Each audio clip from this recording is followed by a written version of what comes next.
Hi guys! Good morning! So guys, ngayon po ay isasama namin kayo sa poultry farm ni Dwight kasi mag-harvest kami ng Dragon fruit!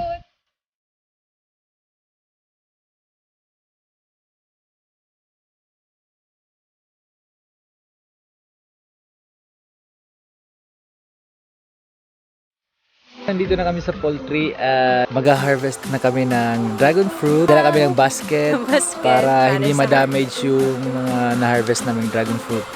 So guys, samahan nyo kami.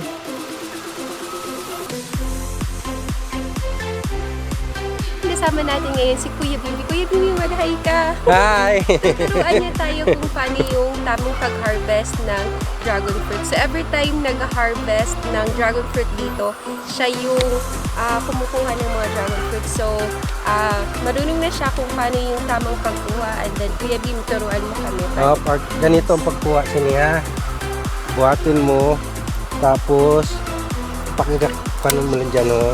Yan. Diri ma. Tapos dito ulit tutubo sa ano? Oo, dyan pa rin. Tutubo.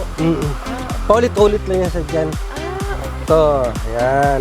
Pagpitas, ipitin mo yan. Yan. Dapat may tama na pampitas ka talaga na Okay, so ito yung ano, yung dapat na palitan ito. Kasi hindi ito. Pruning scissor daw. Oo, dapat ito nakaganon. Nakabaluktot siya. So dapat pala merong tamang scissors na na gagamitin sa apply dyan. pagpitas. Okay. Ito, Laguna to. Ayun, pag yan dyan, yun ang sabigan. Okay. Mas, Kasi mas malalaki siya. okay. Yung galing sa Laguna. Oo, ang sabigan. Ang Sabigan. Kasi pumunta po kami sa Sabigan noong March 2015 and kumuha sila tita and tito ng pangtanim. So, eto na, nagbunga na. So, nung 2015 yung Sabigan, 16, 17, 18, 19, 4 years na yung 4 years na yun. Oo, 4 years Pero na. marami na na-harvest noon. Saka maganda na na magtanim kayo talaga. For example, meron kayong farm or meron kayong vacant lot kasi ang daming benefits such as antioxidants, tapos meron siyang mga properties na anti-cancer, and isa na din to sa mga paborito kong prutas ngayon. Kasi kung bibilhin mo to sa market, ang mahal-mahal ng kilo. Yung sa Sibuna, yung last time na na-check namin ni Dwight, 220 pesos yung per kilo.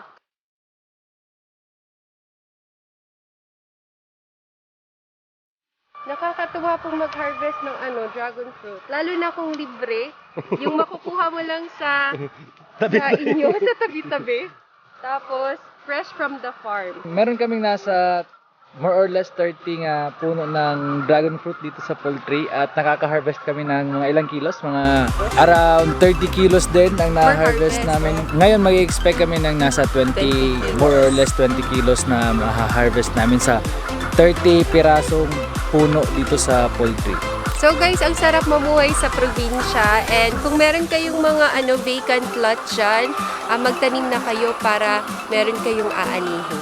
Yung mga vacant lots, katulad dito sa poultry, mas space pa naman. So, pwede nating paglagyan ng iba't ibang gulay or prutas para ma-utilize talaga ang area, and additional income na din ito, or kung hindi man mag-income talaga is for consumption ng family nyo. And itatry natin yung kung gaano siya ka-fresh. So, kakain tayo. So, pipitasin natin yung pinakamatamis na klase ng dragon fruit dito, and then kain tayo. So, yung galing sa vegan, and sabi ni Kuya Bimbi, mas matamis daw yung galing sa vegan, no? Yung galing sa vegan. So, kakainin natin. Fresh po from so, eto. So, babalatan lang natin.